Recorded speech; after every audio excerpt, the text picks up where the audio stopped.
Advocate Bhudev Mahanand का अभिवादन स्वीकार कीजिए। साथियों, कल भारत का सर्वोच्च न्यायालय यानी सुप्रीम कोर्ट 370 आर्टिकल 370 का फॉर्म में अपना जजमेंट सुना दिया। यानी सरकार का फेवर में ये जजमेंट गया। भारतवर्ष में हर कोई मीडिया इनके बारे में ज्यादा चर्चा कर रहा है। गोदी मीडिया के द्वारा तरह तरह का बात बताया जा रहा है। असलियत में भारत का संविधान में आर्टिकल 370 में क्या लिखा हुआ है ये बात नहीं बता रहा है। भारत का संविधान का पार्ट XXI में आर्टिकल 370, 371 और में कुछ स्पेशल प्रोविजन रखा गया है।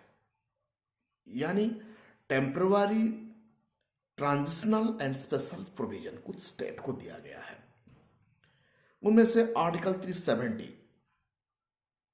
जो आर्टिकल 370 है, कश्मीर के लिए स्पेशल प्रोविजन दिया गया है। गोदी मीडिया का द्वारा यह बताया जा रहा था कश्मीर में शेड्यूल कास्ट, शेड्यूल ट्राइब लोगों का कोई जमीन का अधिकार ही नहीं, रिजर्वेशन नहीं। एक्चुअली ये न्यूज अफवाह है, वही झूठ बताया जा रहा था। भारत का हर कोई कोना में आपको शेड्यूल कास्ट, शेड्यूल ट्राइब का घर और मकान अलग से देखने के लिए मिलता है, जाति प्रथा के कारण। यानी मैक्सिमम दक्षिण में देखने के लिए मिलता है शेड्यूल कास्ट का बस्ती, शेड्यूल ट्राइब का बस्तियां। लेकिन कश्मीर में ऐसा नहीं। कश्मीर में शेड्यूल कास्ट और शेड्यूल ट्राइब लोगों का रिजर्वेशन 1947 जब से कश्मीर बना उसी दिन से उनका रिजर्वेशन है। वहां का शासन और प्रशासन शेड्यूल कास्ट, शेड्यूल ट्राइब का कोई भी एट्रोसिटी नहीं किया है। ये देखने के लिए मिलता है जब हमारा टीम कश्मीर के बारे में समझने लगे, जानने लगे, तो लोकल शेड्यूल कास्ट लोगों का बातचीत से ये पता चलता है ऐसा कुछ नहीं है जो गोदी मीडिया बताया जा रहा था। साथियों, सुप्रीम कोर्ट का जो फैसला है वो फैसला को हम हर कोई सिटीजन को रिसीव करना आवश्यकता है, क्योंकि हम संविधान को भरोसा करते हैं और कॉन्स्टिट्यूशनल बेंच का जो फैसला है इनको और इनका खिलाफ कोई भी जा नहीं सकता। सिर्फ संसद को ही क्षमता है, पार्लियामेंट को ही क्षमता है सुप्रीम कोर्ट का जो भी डिसीजन को बदलने की, लेकिन आम सिटीजन को ऐसा क्षमता नहीं होता है। बाकी ये फैसला भारत का फार में हुआ, बाकी ये फैसला कॉन्स्टिट्यूशनल मोरालिटी के लिए हुआ। मुझे ऐसा प्रतीत नहीं हो रहा है। साथियों, आर्टिकल 370 के वजह से आर्टिकल 370 को एक टेम्पररी प्रोविजन था, वैसे ही आर्टिकल 371 भी टेम्पररी प्रोविजन से part XXI himself is temporary provisions और temporary, transitional and special provision कुछ स्टेट को दिया गया है। तो ये फैसला क्या क्या असर डाल रहा है? साथियों, ये तो पहला फेडरल स्ट्रक्चर का ऊपर असर है। यानी केंद्र सरकार को ज्यादा क्षमता मिल गया है। जब चाहे केंद्र सरकार स्टेट का क्षमता को घटा सकता है, कमा सकता है। जब चाहे केंद्र सरकार राष्ट्रपति शासन जारी कर सकता है। जो फेडरल स्ट्रक्चर है भारत के संविधान में, खास करके आर्टिकल 245 से आर्टिकल 246, आर्टिकल 246 के तहत जो फेडरल स्ट्रक्चर होता है, यानी जो 3 लिस्ट होता है, आपको मालूम है, union list, concurrent list and state list. यानी हमारा भारत का संविधान का खूबसूरती है फेडरल स्ट्रक्चर। वो फेडरल स्ट्रक्चर का ऊपर खतरा मंडरा रहा है। अपना स्वार्थ साधने के लिए जब जब मनुवादी सरकार भारत में बना है तब तब भारत का संविधान को छेड़छाड़ किया गया है। साथियों, आपको मालूम है आर्टिकल 379, आर्टिकल 391 को रिपील किया गया 7th अमेंडमेंट 1956 में। क्यों किया गया? क्यों कांग्रेस शासन का पीरियड में आर्टिकल 379 और 391 को 7th कॉन्स्टिट्यूशनल अमेंडमेंट में 1956 में उड़ा दिया गया? कारण केंद्र सरकार को अपना मनमानी करके फेडरल ढांचा को कमजोर करने के लिए इनका मर्जी था और मकसद था। वैसे ही आप लोग को सबको पता है आर्टिकल 238 को टोटली संविधान से ओमिट कर दिया गया 7th कॉन्स्टिट्यूशनल अमेंडमेंट में पंडित जवाहरलाल नेहरू जी का पीरियड में। आप सोचिए, जो फर्स्ट शेड्यूल्ड स्टेट का पार्ट था, आर्टिकल 238 में फर्स्ट शेड्यूल स्टेट का जो पार्ट था, स्टेट का जो क्षमता था, वो क्षमता को कैसे कमजोर किया गया है। वैसे ही आज आर्टिकल 370 के तहत केंद्र सरकार अपना मनमानी करके स्टेट का क्षमता को कमजोर करने के लिए आगे की रणनीति है। साथियों, 2024 में बीजेपी मजबूती का साथ इलेक्शन लड़ेगा। यानी अब सोचिए, शाम दाम दंड और वेद करके हर हाल में 2024 में बीजेपी को केंद्र में आना है। 2024 में बीजेपी केंद्र में ताकत में आ गया, यानी आर्टिकल 370 यहां ओमिट हो गया, यानी बर्खास्त कर दिया गया, तो केंद्र को क्षमता मिल जाएगा। जो स्टेट सरकार, प्रोविजनल सरकार सेंट्रल का बात नहीं मानेगा, वहां राष्ट्रपति शासन जारी करके वहां तीनों लिस्ट पर अपना कानून बना देगा। अब सबको पता है यूनियन लिस्ट में सिर्फ यूनियन गवर्नमेंट ही कानून बना सकता है। ऐसे कंकरेंट लिस्ट में स्टेट सरकार का भी कानून बनाने की क्षमता है और केंद्र सरकार का भी कानून बनाने की क्षमता है, बट स्टेट लिस्ट में सिर्फ स्टेट ही करेगा। यानी आर्टिकल 370 हट गया, फेडरल स्ट्रक्चर हट गया, सुप्रीम कोर्ट भी मोहर दे दिया, यानी फेडरल स्ट्रक्चर का ऊपर धक्का है। जो स्टेट लिस्ट है, आर्टिकल 246 का क्लॉज 3 को कब्जा करने की क्षमता मिल गया है केंद्र सरकार को। चाहे जो भी केंद्र सरकार आए, उनको ताकत मिल जाएगा। जो स्पेशल प्रोविजन और स्पेशल स्टाटस मिला हुआ था कश्मीर को, वो बंद हो गया। उनके बहाने में उधर स्टेट का एडमिनिस्ट्रेशन में केंद्र सरकार दाखिला होगा और उनका मनमानी करेगा। ऐसे ही चैप्टर XXI में आर्टिकल 371 है।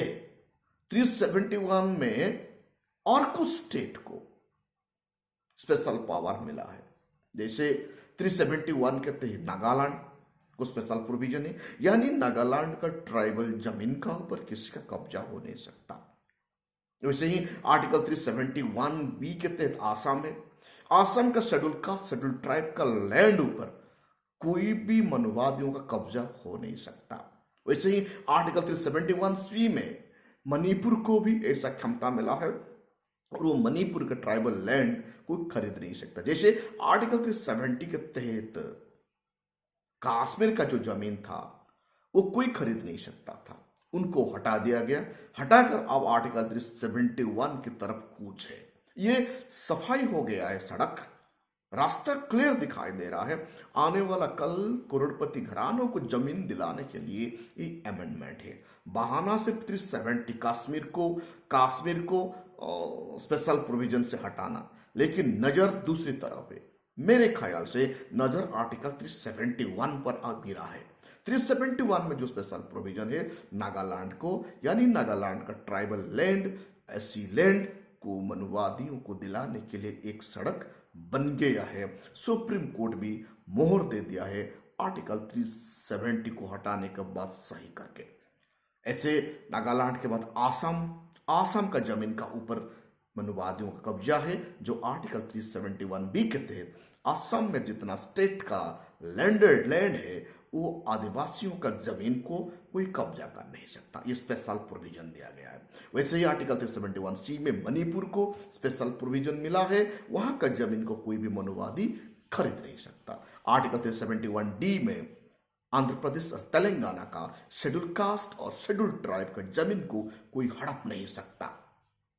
ऐसे आर्टिकल 371 ई को ई में जो स्पेशल प्रोविजन मिला है आंध्र प्रदेश एंड तेलंगाना में, जो सेंट्रल यूनिवर्सिटी एस्टैब्लिश करने की व्यवस्था है, वो आने वाला कल खत्म होने की सड़क साफ हो गया है। आर्टिकल 371 एफ में सिक्किम का जो जमीन है आदिवासियों का, शेड्यूल कास्ट का और शेड्यूल ट्राइब का, वो शेड्यूल्ड का ऊपर प्रहार हो रहा होगा, आने वाला कल डेफिनेटली होगा। ऐसे ही 371 जी में भी मिजोरम के लिए स्पेशल प्रोविजन है, जहां जो मिजो ट्राइब का जमीन है, वो जमीन का ऊपर जो नजर गड़ा कर रखे हुए मनुवादी, आर्टिकल 371 जी रोड़ा बनकर खड़ा हुआ है।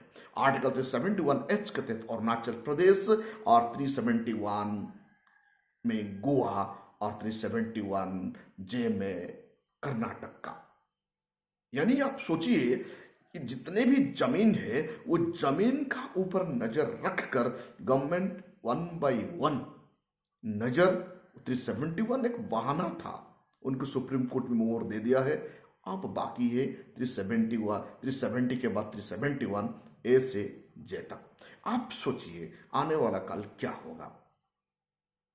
यानी 370 हट गया तो साफ हो गया कि 371 भी वही चैप्टर में आता है, पार्ट XXI में, जो आर्टिकल 370 से लेकर 392 तक, खास करके 370 और 371, ये दोनों आर्टिकल केंद्र सरकार के लिए रोड़ा बन के शेड्यूल कास्ट और शेड्यूल ट्राइब यानी मनुवादियों का रोड़ा बनकर शेड्यूल कास्ट और शेड्यूल ट्राइब का जमीन को सुरक्षा दे रहा था। शेड्यूल कास्ट और शेड्यूल ट्राइब का अस्मिता का सुरक्षा दे रहा है। अब 371 ए से 371 जे तक हट गया, मतलब आप सोचिए आने वाला कल भारत का शेड्यूल कास्ट शेड्यूल ट्राइब का जमीन का अधिकार क्या होगा। ये बात आप लोग गांठ बांध कर रखिए और जानिए, क्योंकि संविधान में जानकारी हम लोग कम रखते हैं, इसलिए मनुवादी अपना मीडिया यूज करके झूठ खबर फैलाता है। हम लोगों को यह झूठ बताया गया था कि कश्मीर में शेड्यूल कास्ट को रिजर्वेशन नहीं है, कश्मीर में शेड्यूल ट्राइब का रिजर्वेशन है। ऐसा कुछ नहीं था। वहां शेड्यूल कास्ट शेड्यूल ट्राइब का कोई ऐसा कोई प्रॉब्लम हमारा नजर में नहीं आता है। जो मीडिया हम लोगों को बताया है वो बिल्कुल अफवाह है और हम लोगों को झूठ खबर परोसा जा रहा है। साथियों, आप लोग सोचिए, जो सरकार, जो मनुवादी सरकार आर्टिकल 238 को अमेंडमेंट कर दिया था, उड़ा दिया 77th कॉन्स्टिट्यूशनल अमेंडमेंट में कांग्रेस का पीरियड में, आर्टिकल 379 और 391 को भी रिपील कर दिया गया। अभी आर्टिकल 370 रिपील हो गया। जो कांग्रेस ज्यादा करता था, बीजेपी थोड़ा कर रहा है। नेक्स्ट स्टेप आर्टिकल 371 पर होगा, तब भी मनुवादी लोग आर्टिकल 371 को हटाने के लिए मांग रखेंगे, क्योंकि ये स्पेशल प्रोविजन देता है, स्पेशल स्टेटस देता है, स्पेशल ताकत देता है ट्राइबल जमीन को बचाने के लिए, उनका इकोनॉमिक को डेवलप करने के लिए, उनका सोशल डिग्निटी को मेंटेनेंस करने के लिए, उनका इनइक्वालिटी को फिनिश करके भारत में समरसता स्थापन करने के लिए आर्टिकल 371 ए से 371 जे तक जो प्रावधान है वो भी हटने की संभावना बढ़ गया है। जैसे आपको पता है 1956 में आर्टिकल 379, आर्टिकल 391 और आर्टिकल 238 को कैसे मनुवादी सरकार, उस वक्त का कांग्रेस सरकार, रिपील कर दिया, अमेंडमेंट करके संविधान से हटा दिया। सेम आज दोहराया है बीजेपी सरकार ने आर्टिकल 370 को हटाकर, और वहां सुप्रीम कोर्ट भी मोहर दे चुका है।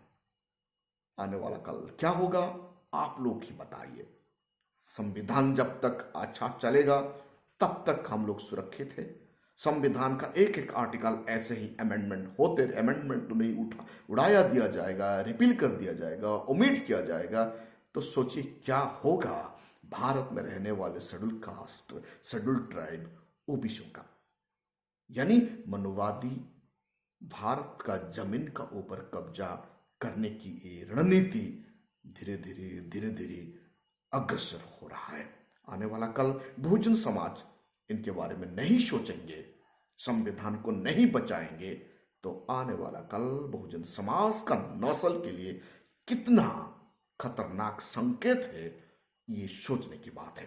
साथियों, आप देख रहे हैं voice of people, voice of बहुजन।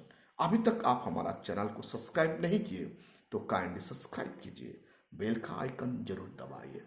आपका सहयोग, आपका सिर्फ इस छोटा सा एक लाइक और कमेंट और सब्सक्राइब हमारा मिशन को आगे बढ़ने के लिए ताकत देता है। Thank you. जय भीम।